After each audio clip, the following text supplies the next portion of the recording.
在荒野的深处，有一位肌肉猛男，为了躲避猛兽的袭击，他在树梢之上建立了自己的避难所。他运用最古老的技术制作地笼，用以捕捉那些粗壮如手臂的野生鳗鱼，以填充空虚的胃。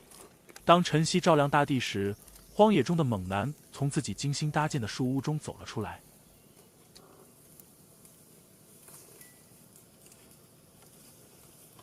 顺着螺旋状的梯子缓缓降至地面。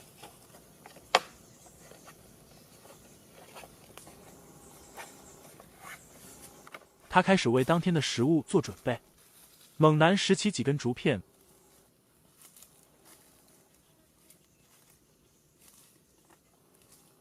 穿越茂密的树丛，抵达了河岸。在那里，他选择了一个适当的地点，用竹卡对土地进行挖掘，将洞挖深后，然后亲手刨开土，挖掘出一个深坑。他用心准备着捕捉河边的生物作为他的午餐食材，会是水蛇还是鳗鱼？挖掘完形状后，他小心地清理洞口的泥土，然后巧妙地用竹片将它们盖住，伪装成自然的样子。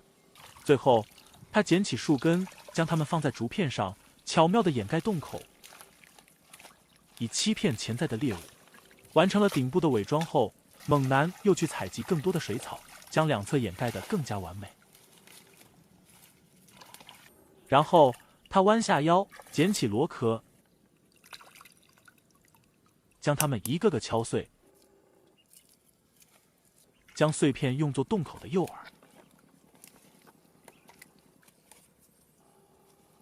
地笼布置好后，猛男缓缓返回营地。因为他没有穿鞋，所以他小心翼翼地穿越荒野，避免踩到尖锐的物体。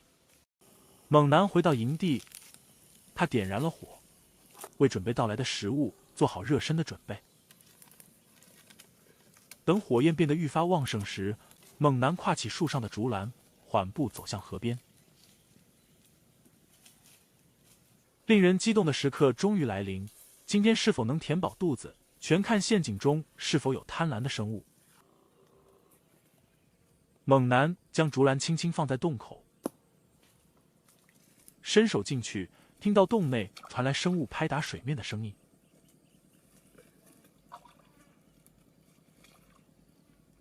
他立刻确认有东西在里面，随后他抱起竹片上的树枝，将它们抛在一边，然后将竹片一一插回洞口，以防生物在抓捕时逃回水中。他取了一片荷叶，将其放在竹篮底部，然后开始用双手将水中的生物抓捉出来。经过仔细确认，他发现这些生物都像手臂一样粗的野生鳗鱼。这几条庞然大物足以让猛男连续3天无需再外出觅食。在将它们全部捕捉出来后，猛男在河中清洗双手。只有一条鳗鱼试图逃跑，但被猛男发现并制止了。猛男将这些珍贵的食材带回营地。他抽起一条最大最粗的鳗鱼，差不多比猛男还要高。他使用自制的石刀将鳗鱼敲晕，然后用2片竹条将它们固定住。搞完后，猛男将鳗鱼拿到炭火旁。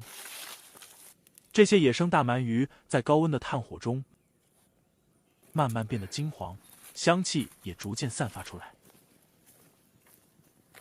猛男嗅到这美妙的香味时，无法抵挡诱惑。他迅速将美味的鳗鱼取出，放在树叶上。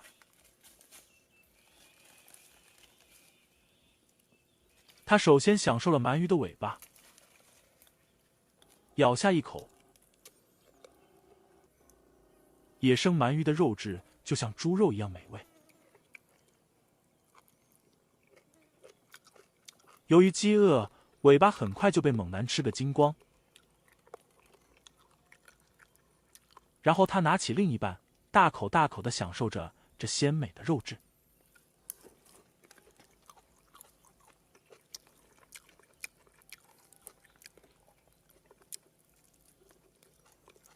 这白嫩的肉质让人陶醉，似乎屏幕那边也能感受到香气的诱惑。如果此时旁边有一杯白酒相伴，一口鳗鱼，一口白酒，也足以永史一篇。猛男在荒野中独自生存，依靠自己的技能和创造力来满足基本需求，这强调了自力更生的价值，极不依赖他人，而是依赖自己的努力和智慧来应对挑战。无论生活中遇到多大的挑战，只要我们有坚定的决心、勇气以及智慧，就能够战胜困难，享受生活的美好。